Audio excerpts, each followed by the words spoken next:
할렐루야. 새벽을 깨우신 주의 백성들을 예수님의 이름으로 환영하고 사랑하고 축복합니다. 아멘. 오늘 창세기 21장 1절부터 21절까지 함께 묵상하는데 오늘 새벽에는 1절부터 7절까지 보고 그리고 저녁에 나머지를 보도록 하겠습니다. 오늘 21장 1절입니다. 우리 함께 읽어봅시다. 시작. 여호와께서 말씀하신 대로 사라를 돌보셨고 여호와께서 말씀하신 대로 사라에게 행하셨으므로 2절도 보면 사라가 임신하고 하나님이 말씀하신 시기가 되어서 다 말씀대로 다 되는 것입니다. 창조하신 하나님이 운행하시죠. 운행하신 하나님이 말씀하세요. 빛이 있으라 말씀하시니 그 말씀대로 다 되는 것이죠. 우리 신약에 보면 예수님의 삶을 따라가 보면 예수님이 다 말씀을 응하게 하려고 말씀대로 되게 하시려고 그의 모든 삶을 가져가셨다. 이렇게 우리가 보게 됩니다. 오늘 말씀에도 여호와께서 말씀하신 대로 되는 것입니다. 여러분 예수님을 믿는 자들의 삶의 축복은 뭐냐면 여호와께서 말씀하신 대로 된다는 것입니다. 믿으시면 아멘. 믿음대로 될 줄로 믿습니다.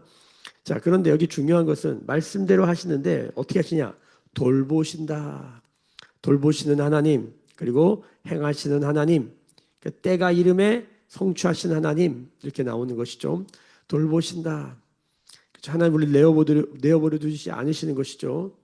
우리가 어제도 도대체 사라의 남편은 누구냐? 아브라함은 본인의 입으로 말하죠. 나를 오라비라 해라. 그래야 내가 산다.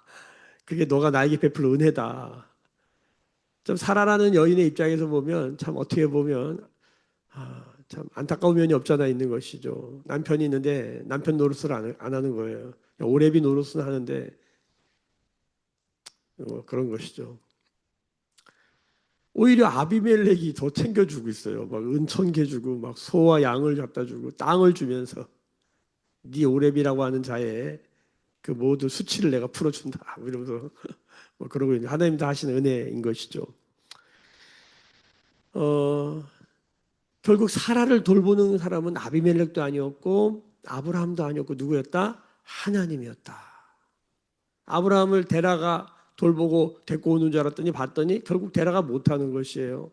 결국 하나님은 어떤 분이시냐? 하나님이 남편이 되시고 다른 말로 하나님이 보호자가 되시고 하나님이 아버지가 되시는 이것을 성경은 우리 가운데 선포하고 있다는 것이에요. 우리가 하나님을 믿을 때에 우리가 하나님을 아버지로 믿는 것이죠. 하나님이 남자냐 여자냐 이게 중요한 게 아니에요. 하나님은 성적인 초성이라고 그러죠. 남성이냐 여성의 문제가 아닌 거예요. 하나님은 성을 넘어선 분이시죠. 그 하나님 우리 아버지의 역할을 해주시는 것이고 그 하나님은 우리에게 때로는 남편의 역할, 그래서 우리가 교회를 그리스도의 신부라고 합니다. 신랑이 되시는 예수 그리스도, 신랑이 되시는 하나님에 대한 얘기를 하는 거예요. 하나님을 어떻게 부르냐에 따라서 우리의 정체가 밝혀져요. 하나님이 아버지면 우리는 자녀고, 하나님이 주인이면 우리는 종이고, 하나님이 왕이면 우리는 백성이고, 하나님이 포도나무면 우리는 가지고, 뭐 이렇게 그분의 호칭에 따라서 우리의 정체성이 밝혀지는데 이것보다 중요한 것은 그 하나님과 우리의 관계 안에 있는 하나님의 역할이에요. 하나님은 어떤 분이신가? 하나님은 어떤 일을 행하시는 분이신가? 하나님은 돌보시는 하나님이다. 하나님은 행하시는 하나님이시다. 하나님이 존재와 사명을 doing과 being과 doing 하나님을 알아갈 때에 하나님은 어떤 분이신가? 그분의 그 성품, 그분의 그 존재를 우리가 기억하고 알아가야 하는 것이죠. 또 하나는 하나님 어떤 일을 행하시는가 이것도 알아야 되는 거예요. 오늘 말씀에 사라의 하나님은 돌보시는 하나님이다. 아버지 같고 남편 같고 그렇죠? 방패와 반석이 되신 하나님으로 나타나는 것이죠. 또 행하시는 하나님, 행하시는 하나님 뭐 이렇게 가만히 계시는 하나님이 아니라 역사하시고 기적하시고 공급하시고 인도하시는 하나님이라는 거예요. 자, 말씀하신 대로 그런 하나님으로 드러나는 것입니다. 자, 결론이 뭡니까? 오늘 말씀에 우리가 창세기 12장부터 읽으면서 보았던 하나님이 너로 큰 민족이 되게 하겠다. 그 민족이 되려면 두 가지가 있어야 돼. 첫 번째, 여자가 있어야 되고, 또 하나, 자식이 생겨야 되는 거예요. 이 큰 민족을 이루겠다라는 말에는 사실은 거기에 남자에게 하신 말씀이기 때문에 거기에 엄청난 자매들이 생기는, 여자들이 생기는 거예요. 그리고 뭡니까? 자식들이 생기는 거죠. 큰 민족을 이루겠다. 근데 여자가 있긴 있어요. 아브라함의 아내 사레. 근데 문제는 뭐예요? 이게 남자인가 여자인가를 얘기할 때 성경에서 이 구약의 이 상황 배경에서는 여자란 뭡니까?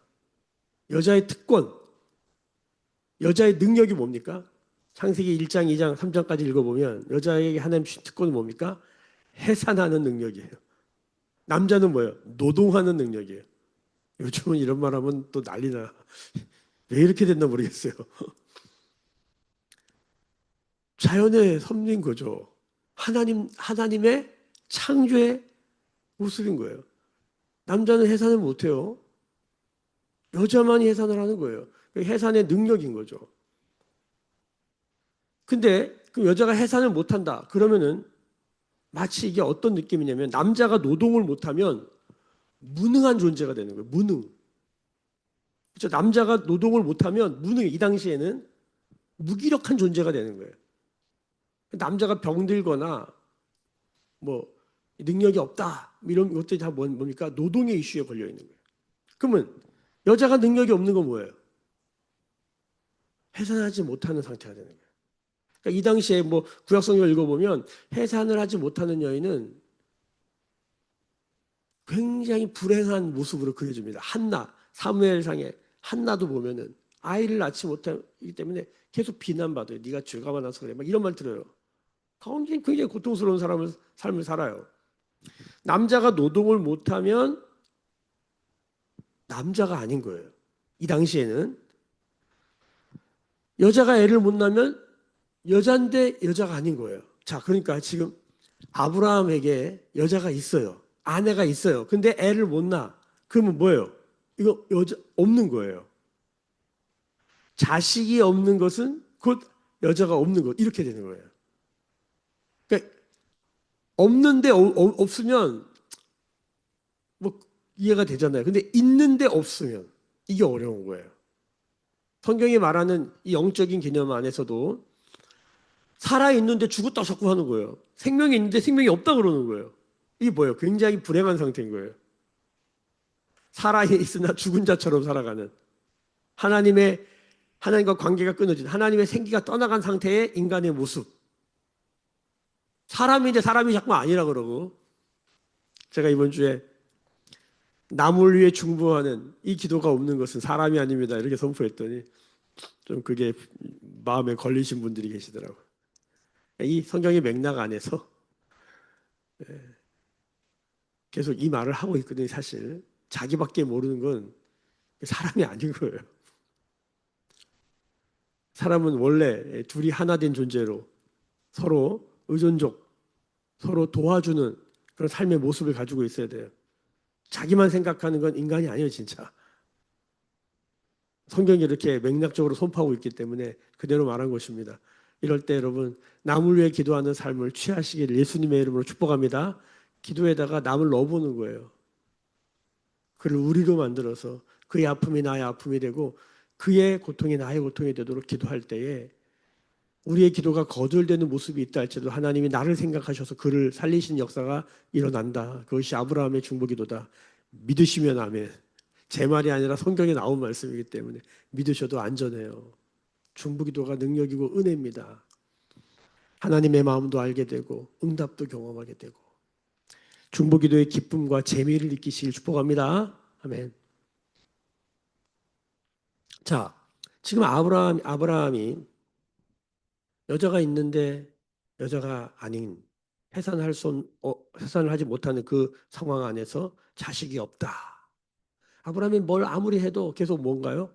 그 가장 나는 자식이 없어요. 난 씨가 없어요. 계속 이 그 고민, 그 고통을 토로하잖아요. 그때마다 하나님이 내 몸에서 날짜로 내가 너에게 자식 줬다. 약속은 받았는데 약속은 어마어마해요. 큰 민족인데 비전은 큰데 실제 나의 삶을 보면 초라한 거예요. 아니 초라하다 못해 없어. 너무 힘든 거죠. 그런데 결국 75세에 부름받은 아브라함이 25년이 지나 결국 하나님의 응답을 경험합니다. 할렐루야. 그게 오늘 말씀입니다. 아브라함의 아버지가 되어 주신, 그리고 사라의 남편이 되어 주신 그 하나님께서 결국 이 약속을 드러내시는데 바로 오늘 말씀에 이삭이 태어났습니다. 할렐루야. 해피 벌스데이 투 이삭. 해피 벌스데이 투 이삭. 우리도 기다렸어. 드디어 나왔어. 야, 드디어 하나 나온 거야. 하나. 큰 민족 중에 하나.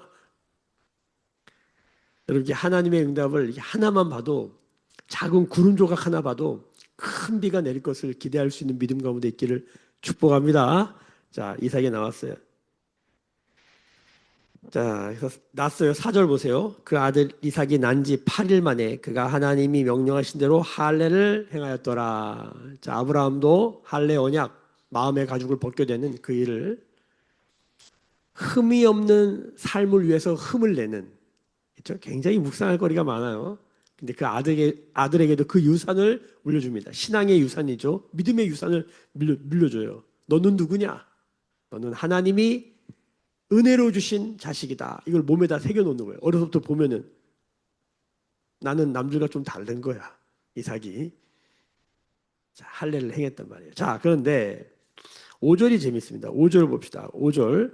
아브라함이 그의 아들 이삭이 그에게 태어날 때에 백세에 난 거예요. 25세 만에. 6절. 사라가 이르되 하나님이 나를 웃게 하시니, 밑줄 쫙 별표 3개. 하나님이 나를 웃게 하시니 듣는 자가 다 나와 함께 웃으리로다. 할렐루야. 여러분, 사라가 드디어 신앙 고백을 하네요. 하나님이 나를 웃게 하시는도다. 하나님과 사라에게 관계가 생겼어요. 여러분들 웃게 하시는 거예요. 여러분, 하나님은 말씀하시죠. 오늘도 말씀대로 다 행하시잖아요. 하나님은 말씀이세요. 하나님은 영인데, 하나님은 사랑이신데, 그거는 말씀하시는 분이에요. 자, 여러분, 이 말에 있어서 우리가 어떤 나라에 가서 언어를 배울 때 그 언어의 최고봉이 뭐냐면, 그 나라 개그 코미디 프로를 보는데 같이 웃는 거예요. 여러분, 다른 언어, 타민족의 언어를 배움에 있어서 내가 그 언어를 듣는데 막 웃을 수 있다? 엄청난 언어적 경지에 올라간 거예요. 저도 언어를 공부해봤고 했지만 저게 왜 웃기지? 이해가 안 되는 거죠. 뭐 영어로 배워요. 저게 왜 웃기지? 아직 이해가 안 되는 거예요. 자, 말은 들어도 그 정서를 못 들으면, 여러분, 정서는 굉장히 소중한 것입니다. 정서는 언어를 배우는 데 있어서 결정적인 센서예요. 이게 이 센서가 안 켜지면 그냥 지식과 정보는 줄 수 있지만 사람과 사람 사이의 관계의 깊이가 안 생겨요. 그러니까 이렇게 김치 문화, 외국에 나가서 막 계속 외국 음식 먹다가 누가 김치를 꺼내봐요. 가슴이 뭉클합니다. 뭐 이런 것도 경험해 보셔야 돼요. 제가 스위스에 가서 그 예배를 드리는데, 찬양 인도자가 기가 막히게 찬양 인도를 해요. 기가 막히게 찬양 인도를 해요. 너무 잘해요. 자매님인데 몸이 아주 그냥 이렇게 거구야. 근데 기타 탁 올려놓고 목소리가 미성에다가 기타를 얼마나 잘 치는지, 자매가 노래를 너무 잘하고 너무 은혜스러워요. 근데 그냥 그래, 잘한다, 은혜스럽게 하는구나. 근데 저한테 감동은 없어요. 이게 정서적 이슈예요. 근데 어느 날 그 자매가 한국어를 연습해서 앞에서 찬양 인도를 하는데 한국말을 하는데, 그 잘 못하는 한국말을 듣는데 눈물이 확 쏟아지더라고. 그 예배를 드릴 때 참 좋다, 멋있다, 잘한다 이런 말은 많이 했지만 그렇게 가슴이 뭉클한 적은 없거든요. 근데 그 한국말을 들으니까 가슴이 뭉클하더라고요. 여러분, 언어가 가진 이 정서적 느낌, 이 정서가 굉장히 중요해요. 지식과 정보를 넘어서 마음과 마음이 소통할 때 역동하는 게 뭐냐면 정서예요. 정서. 그 제가 자주 말씀드리는 게, 똑같은 예수님 찬양을 불러도 노래가 가지고 리듬의 정서가 달라서 1세대는 예수님 찬양 막 신나게 막 이렇게 열심히 부르면 은혜 받는 세대가 있는가 하면, 이렇게 리듬감 있게 예수님 찬양 이렇게 이제 은혜 받는 세대가 있단 말이에요. 이게 리듬의 정서가 다르기 때문이에요. 그러니까 노래도 이 말이 들어있잖아요. 언어가 들어있잖아요. 말보다 한 단계 더 들어가는 게 뭐냐면 정서예요. 정서. 이 정서의 최고봉이 뭐냐면 우는 것도 참 귀한 정서적인 모습이지만 웃는 거예요. 웃는 거. 이러면 핵심 감정이라는 게 5가지가 있어요. 분노, 수치, 슬픔, 두려움. 그러니까 딱 하나가 기쁨이에요. 기쁨. 이 4가지 감정, 핵심 감정의 핵심 4가지 들어보세요. 분노, 슬픔, 두려움, 수치. 이런 것들은 다 감정적인 특징들이 있잖아요. 근데 여기서 딱 하나 유독 꽃처럼 표현하는 게 뭐예요? 기쁨이에요. 기쁨. 그러니까 우리가 성경을 보면은 기쁨에 대한 얘기를 굉장히 많이 하십니다. 창세기 1장에도 창조하시고 하나님 보시기에 좋았더라. 그 안에서 뭘 읽어야 돼요? 토부. 기쁨을 읽으셔야 돼요. 기쁨. 이 기쁨의 외적인 표현이 뭐냐면 웃음이에요. 웃음. 자, 하나님이 우리를 웃게 만든다라는 전제는 뭐냐면 기쁨이 들어가 있는 거예요. 우리를 기쁘게 하시려는 거예요. 마치 아브라함이 남들을 마음에 상쾌하게 한다는 게 뭡니까? 그들을 기쁘게 하려는 거예요. 기쁘게. rejoice. 기쁨이 다시 회복되도록. 그렇죠? 기쁨을 주는데 그들이 음식을 먹고 웃음을 띠게 되는 거죠. 그걸 보는 거예요. 만족함을 보게 되는 거예요. 자, 여러분 말을 하는데 제가 한 말을 듣고 누가 웃어. 그러면 이 언어적인 굉장히 깊은 소통에 들어가 있는 거예요. 그렇죠? 그래서 외국 사람이 우리나라 개그 프로그램을 보고 웃잖아요. 그러면 대박인 거예요. 그 사람 언어의 수준이 대단한 거예요. 여러분 지금 하나님이 사라를 웃게 하십니다. 여기에서 뭐를 읽어야 되냐면 마치 아브라함이 하나님과 중보기도 하면서 하나님의 생각을 읽어내고 하나님의 감정을 읽어내고 하나님의 의지를 다루는 그 아브라함의 중보기도에 6번 하나님과 왔다 갔다 있다 없다 있다 없다 이거 얘기할 때 거기 되게 중요한 포인트가 있는데 그건 뭐냐면 저희 아브라함과 하나님의 대화에 깊이가 깊어져 있다는 거. 거기에는 뭐냐면 정서가 흘러가는 거예요. 정서가. 하나님과 그런 말도 할 수 있다. 야, 얘 이런 말도 하냐. 하나님 있어요. 없어. 되게 친밀감이 느껴지는 거죠. 자, 하나님이 아브라함과만 그런 관계가 있는 게 아니라 사라와도 깊은 관계를 가져온 거예요. 뭐예요? 사라가 웃는 거예요. 하나님의 말씀에 웃는 거예요. 말씀대로 되어짐에 웃는 거예요. 여러분, 우리가 이렇게 되기를 소망합니다. 하나님이 돌보시고, 하나님이 행하시고, 하나님이 응답하실 때 웃을 수 있는 자. 그렇죠? 우리가 시편 120편, 126편에 보면은 하나님이 우리를 웃게 하시는도다. 언제? 포로에서 돌려보내실 때에. 그래서 포로들이 그 고난 가운데서 다시 고향 땅으로 이스라엘로 돌아올 때에 그들이 우리의 혀에는 웃음이 가득했도다. 노래를 부르면서 하하하 웃으면서 돌아왔다. 성경에는 웃음에 대한 얘기가 나와요. 신약 성경에 보면요. 요한복음 15장 7절 이하에 주님이 내 안에 내가 주님 안에 그 유명한 말씀이죠. 무엇인지 원하는 대로 구하라 그리하면 이루리라. 뭘 구하나 따라가 보면 내 사랑이 있는데 너와 내 안에 다른 게 아무것도 없고 너와 내 안에 뭐만 있어요? 하나님의 사랑으로만 존재해요. 예수님이 왜 이런 말씀하시냐? 너희 안에 기쁨이 있게 하겠다는 거예요. 한번 말씀 볼까요? 요한복음 빨리 찾아보겠습니다. 요한복음 15장입니다. 중요해요. 굉장히. 요한복음 마태 마가 누가 요한복음 15장입니다. 함께 찾아보십시다. 요한복음 15장 7절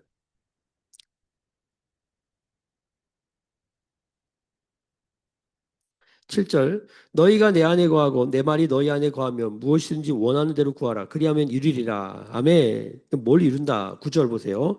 아버지께서 나를 사랑하신 것 같이 나도 너희를 사랑하였으니 나의 사랑 안에 거하는 거예요. 말씀이 내 안에 거한다. 내가 말씀 안에 거한다는 건 뭐예요? 사랑 안에 거한다는 거예요. 하나님의 사랑이 내 안에 내가 하나님의 사랑 안에 이렇게 되는 것이죠. 자 11절 보세요. 다 같이 읽습니다. 시작. 내가 이것을 너희에게 이름은 내 기쁨이 너희 안에 있어 너희 기쁨을 충만하게 하려 함이라. 하나님이 주님이 내 안에 내가 주님 안에 주님의 말씀이 내 안에 내가 주님의 말씀 안에 주님의 사랑이 내 안에 내가 주님의 사랑 안에 이 모든 말을 하는 이유는 뭐냐? 기쁨을 주려는 거예요. 너와 내 안에 사이에 기쁨이 있기를 원하는 거예요. 하나님이 우리를 보시면서 스바냐 3장 17절 너의 하나님 여호와가 너의 가운데 계시며 그는 우리를 보시면서 너무 좋아서 기쁨을 이기지 못하면 뭐예요? 춤을 추시는 거예요. 너무 좋아서. 그 하나님의 기쁨을 이기지 못하고 춤을 추시는 모습을 볼 때에 그분의 얼굴에 웃음이 있겠습니까? 없겠습니까? 성경에 어디에도 하나님이 웃었다 이걸 저는 못 찾았거든요. 혹시 찾으신 분은 저는 알려주세요. 그런데 이 하나님의 기쁨을 이기지 못하여 춤추시는 그 장면에서 하나님 얼굴에 웃음을 볼 수 있는 자는 믿음의 사람, 복된 사람입니다. 저는 하나님 100% 웃을 거라고 믿어요. 너무 좋은, 우리 보실 때 그 하나님 나를 보실 때 그냥 웃음이 가득한 거예요. 너무 좋은 거예요. 너무 좋은 거예요. 우리가 자녀들을 바라보면서 우리가 눈에서 꿀 떨어진다 그러잖아요. 너무 이쁜 거예요. 그냥 똥 싸도 이뻐. 그냥 너무 애들 이쁘잖아요. 그렇게 쳐다보시는 거예요. 그러면 이 아이의 전두엽안에 있는 이 조이 센터라는 게 있답니다. 거기에 이 엄마 아빠의 할아버지 할머니의 꿀 떨어지는 눈, 그 웃음 가득한 게 계속 아이에게 비치면 아이의 조이 센터에 불이 빵 켜진다는 거예요. 우리가 그 예수님 마음 담기라든가 또 뭡니까 임마누엘 일기 뭐 이런 거 읽어보면 거기 그 얘기가 나오는 거예요. 조이 센터에 불이 빵 켜지는 거예요. 0세에서 2세 안에 이 아이의 조이 센터에 불이 켜지면 이 아이는 평생을 살아가면서 다시 이 조이 센터의 이 불로 돌아오는 회복 탄력성이 좋아진다는 거예요. 하나님 우리를 보시면서 너무 기뻐하셔서 웃음이 가득한 상태. 그 하나님이 그 웃는 얼굴로 계속 말씀하셨더니 어떤 일이 벌어져요?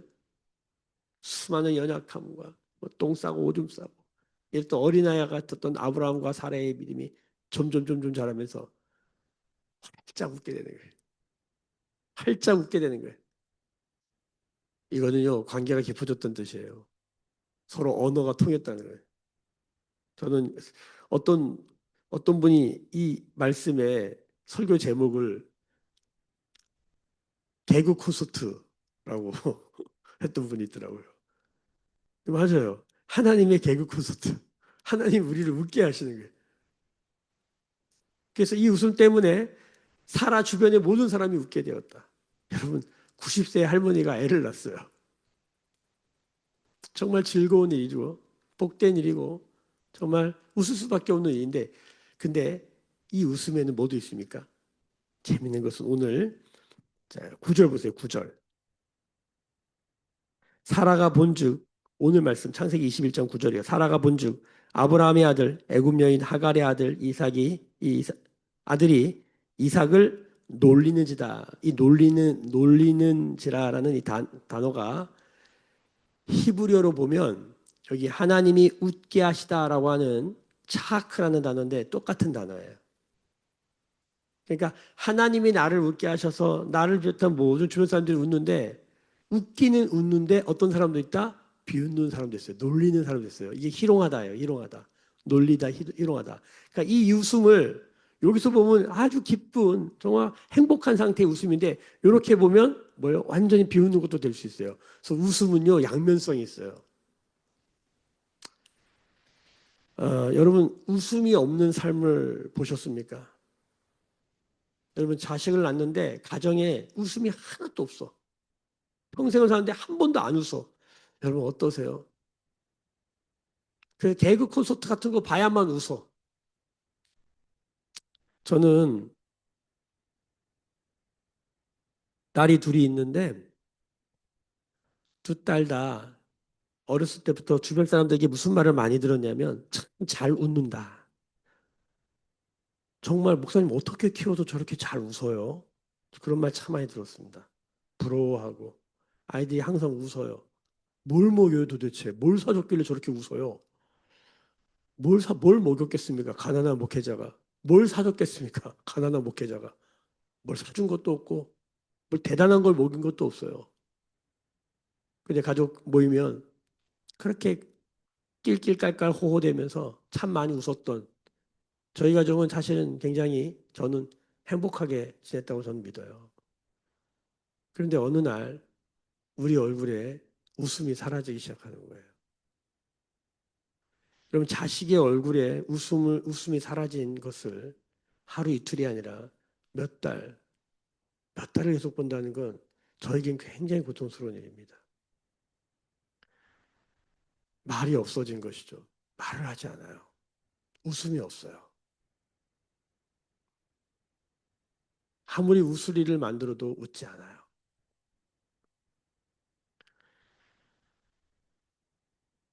엄청 고통스럽습니다.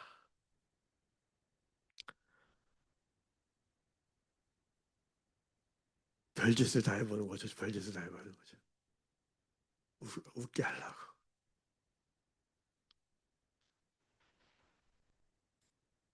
그런데 그 과중에 제 마음에 이런 묵상이 되더라고요. 자, 말을 안 한다. 정말 부모 입장에서는 속이 터집니다. 말을 안 해도 내가 안 하면 그냥 그러려니 하고 웃지 않던 애가 웃지 않으면 그러려니 하는데 활짝 웃던 꽃 같은 아이가 정말 수다장이었던 그 아이가 어느 날 말을 안 해. 오늘 웃지 않아. 굉장히 염려, 걱정, 근심, 불안, 별 생각이 다 두려움까지 오죠. 그런데 그 과정 안에 제가 하나님의 마음을 깊이 배웁니다. 야, 하나님이 이렇게 하시는데 우리가 진짜 안 오는구나. 하나님이 이렇게 말을 거시는데 우리가 진짜 말을 안 하는구나. 하나님 속 터져 죽으시겠구나. 근데 이거보다 더 큰 문제가 있어요. 하나님이 이렇게까지 하시는데 이거를 희롱하듯 놀리듯 웃는 사람들. 여러분 십자가에서 하나님의 아들 예수 그리스도가 죽으셨습니다. 우리 모두를 웃게 하기 위해서. 이게 참 블랙 코미디 같은 모습인데 그래서 그 주님이 우리 안에 들어오시는 거예요. 우리를 웃게 하시려고. 그 십자가의 죽으심으로 그 일을 행하시잖아요. 근데 그 앞에 있었던 많은 사람들이 그를 비웃습니다. 네가 하나님의 아들이어도 내려와라. 비웃고 조롱하고 희롱합니다. 멸시천대가 일어납니다. 여러분이 아들이 이삭이 태어났는데 이걸 비웃는 일이 있는 거예요. 어떻게 얻은 아들인데. 근데 가만히 우리가 말씀을 묵상해 보니까 이게 하갈의 아들 이스마엘이잖아요. 여러분 하갈이 이스마엘을 낳았을 때 자기 주인 누구예요? 사례를 어떻게 했어요? 멸시했어요. 멸시천대.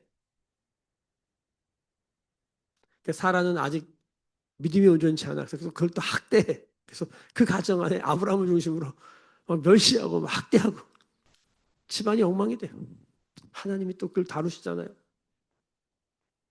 또 똑같은 일이 일어나요. 한 가정 안에 종의 여인과 본빈의 여인이 태어났어요.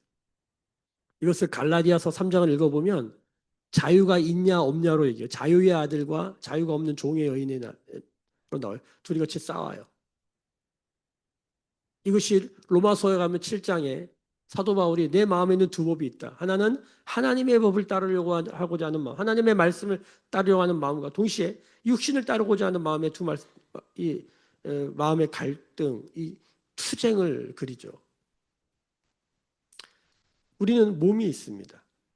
동시에 영이 있습니다. 신앙생활 해보면 이 둘이 모순처럼 서로 날마다 싸웁니다. 거기에 우리는 지쳐 있는 것이죠. 오늘 말씀에 이제 오늘 저녁에 이 말씀을 좀 더 나누겠지만 이 하나님이 웃게 하셨는데 하나님이 기쁨을 주셨는데 곧바로 근심이 일어났다. 오늘 말씀해 보면 11절 보세요. 아브라함이 그의 아들로 말미암아 그 일이 매우 근심이 되었다. 여러분 우리에게 응답되어진 이 일이 우리에게 근심이 될 수 있습니다. 여러분 우리가 예수를 믿고 성령의 기름 부음을 받으면 엄청 능력, 파워, 탁월함이 생기는데 세상이 좋아할까요?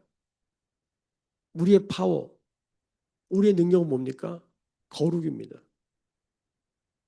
분명히 선명하게 다른 삶을 살게 되는 거예요. 묵기참만 해도 하다못해 우리가 식당에서 기도만 해도 불편감이 생기는 삶이 돼요. 예수를 향한 신앙 고백을 공개적으로 하잖아요. 굉장한 어려움을 경험합니다. 그 예수가 주신 말씀이 복음, 복된 소식, 기쁨의 소식이에요. 우리를 웃게 하는 소식이고 그 웃게 하는 소식을 전하는데 엄청난 갈등과 우리 안에 여러 가지 어려움들이 생기는 게 고난의 현실을 보게 되는 거예요. 여러분, 그래서 이 부분을 잘 봐야 돼요. 여러분, 우리가 성경을 보면서 놀라는 건 뭐냐면, 어제도 아브라함을 높일 마음이 없어 보이는 이 성경의 이 메시지. 아브라함, 우리 아브라함, 잘한다, 잘한다. 갑자기 땅에 떨어지는 그 아브라함, 그 모습을 보게 되는 것이죠. 여러분, 응답이 됐습니다. 자식이 낳습니다. 해피엔딩 끝나면 얼마나 좋습니까? 성경은 그 다음에 또 다른 얘기를 하는 거예요. 또 다른 일이 있는 거예요. 도대체 이 이야기의 끝이 뭐냐? 여러분, 아들을 낳았다, 응답을 받았다가 끝이 아니라 그 응답이 어떻게 됐는가까지 봐야 돼요. 여러분, 이 아들은 결국 하나님이 지시한 산에 올라가서 제물로 바쳐집니다. 이 아들이 죽는 게 이 아이의 끝이에요. 물론 하나님 살리시지만, 여러분, 우리는 어디까지 봅니까? 여러분, 지금 내가 고통당하고 어려움 당하고 자식이 없어서 씨가 없어서 내 안에 없는 결핍과 모자람 때문에 막 몸부림치면서 이것 좀 해결해 달라고 주님께 막 몸부림치고 있는데, 우리는 그래서 응답 받으면 끝인 줄 알아요. 하나님 그걸 통해서 또 하시고자 하는 일이 있다는 걸 몰라요. 우리는 참 닭처럼 살아요. 그냥 바로 앞에 있는 당장의 어려움, 요것만 해결되면 헤헤헤.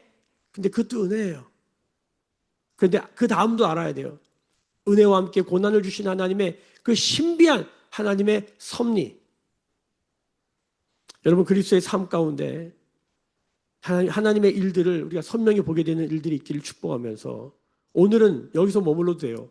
하나님이 나를 웃게 하시노라. 그러나 여러분, 하나님과 깊은 언어적 소통이 있기를 예수님 이름으로 축복합니다. 제가 예전에 어떤 영성 집회 갔더니 막 웃게 하더라고. 막 웃게 하더라고. 너무 억지로 웃게 해가지고 불편했는데, 심정적으로는 아유, 얼마나 웃을 일이 없으면 저렇게라도 웃으라고 하는가. 웃으면 복이 와요. 막 억지로 웃게 하더라고요. 여러분, 억지로라도 웃으세요. 그러나 웃는 것 자체가 목표가 아니라는 거예요. 하나님이 우리가 뭐 개그 콘서트 하려고, 코미디 하려고 지금 우리를 부르신 게 아니잖아요. 근데 사실 우리의 삶에 코미디 같은 일이 많이 일어나요. 근데 우리가 어떤 코미디를 볼 때는 하나님의 깊은 마음을 느끼게 되는 거죠. 하나님 나를 웃게 하는구나. 내가 웃을 일이 없었는데 하나님 날 드디어 웃게 하시는구나. 근데 그 웃음도 잠시였어요. 이 웃음이 놀림거리가 되고 어려움이 될 수 있다는 거. 우리가 예수 믿고 얼마나 행복했습니까? 여러분은 어떻습니까? 저는 예수 믿고 완전히 삶이 바뀌었습니다. 제가 목사의 아들로 태어나서 보통 모태신앙들이 이렇게 신앙의 선이 선명하게 나눠지지 않습니다. 내가 언제 예수 믿은지도 모르고 그냥 이 신앙이 습관이 돼서 그냥 계속 하다 보니까 어느 날 주님을 사랑하게 되고 그런 것도 있고, 신의 악단 영화 보면서 가짜가 진짜가 되는 역사가 있잖아요. 우리가 어떻게 하다 보니까 물들어졌어요. 그래서 정말 진실로 하나님을 신앙하게 되어지는 그런 일들이 있겠습니다만은, 저는 모태신앙으로 완전히 기독교적인 환경에 자랐지만 예수님은 몰랐어요. 그러나 19살에 아버지가 돌아가시고 가정에 큰 어려움이 생긴 이후에 하나님이 나의 아버지라는 걸 정확하게 깨달았어요. 제 삶에는 아주 선명한 이 복음이 주는 기쁨에 대한, 그 누군가가 이 복음을 저와 똑같은 일이 일어나기를 항상 바라요. 이번 주에도 어느 청년부에 가서 이 겨울수련회 집회를 할 때 저는 복음을 전할 거예요. 근데 그 복음을 전할 때 저의 그림은 뭐냐면, 하나님이 나를 웃게 하시는, 아버지가 돌아가시고 어머니가 다치시고 가정에 풍지박산이 났지만 그 가운데, 그 슬픔 가운데 펑펑 울었지만 결국은 주님을 찬양하며 나를 기쁘게 했던, 그게 저의 삶의 모토는 기쁨이었어요. 딸 이름을 기쁨이라고 줬어요. 태명을 아히, 나의 기쁨. 기뻐할 수 없는 삶 가운데 나를 기쁘게 하신 하나님, 그 하나님께 미쳐서 달려왔던 삶 안에 돌아보면 기쁨도 있지만 모두 있다, 고난도 있다. 웃음도 있지만 고통도 있더라. 그러니까 날마다 이 하나님 나를 웃게 하시는 그 하나님과 깊은 교제 가운데 들어가서, 그러나 내 삶에 있는 이 고난과 고통의 현실을 어떻게 가는가. 제가 어저께 어떤 목사님을 만났는데, 저도 어렵고 그도 어려워서 서로 어려움을 얘기할 때 이런 단어를 쓰더라고요. 우리가 우리를 서로 달래주는구나. 달래줌. 나를 달래면서 가는 거예요. 고통과 고난의 현실의 어려운 가운데 그 복음의 기쁨을 아는 자들, 하나님이 나를 웃게 하시는 거 아는 자들은요, 나를 달래면서 가는 거예요. 그래도 하나님 우리 안에 돌보시고 행하셨던 거 기억하지? 포기하지 말자. 가보자. 그렇게 믿음의 길을 갈 때 또 하나님 행하시는 경험해요. 은혜와 함께 권한 주신 하나님, 오늘 저녁에 좀 더 이 부분을 깊이 들여다볼 것입니다. 너무 중요해요. 오늘 하나님 웃게 하실 때 마음껏 웃고, 그러나 근심이 올 때에도 우리가 굴하지 아니하고 믿음의 길을 걸어가는 우리 모두가 되기를 예수님의 이름으로 축복합니다. 기도하겠습니다. 지금은 우리 주 예수 그리스도의 은혜와 하나님 아버지의 크신 사랑하심과 성령의 감화감동 충만케 하시며 웃게 하시는 성령의 기름 부으심이 오늘 머리 숙여 묵상하며 기도하며 찬양하는 주의 백성들의 머리 위에, 그들의 삶과 가정과 생업과 일상과 일터 위에, 매일교회와 조국교회와 열방에 나간 선교사님들 위해 지금부터 영원까지 함께 계실지어다. 아멘. 주의 영광 이곳에 가득해 우린 선의 주님과 함께해 찬양하며 우리는 전진하리 모든 열방 주 볼 때까지.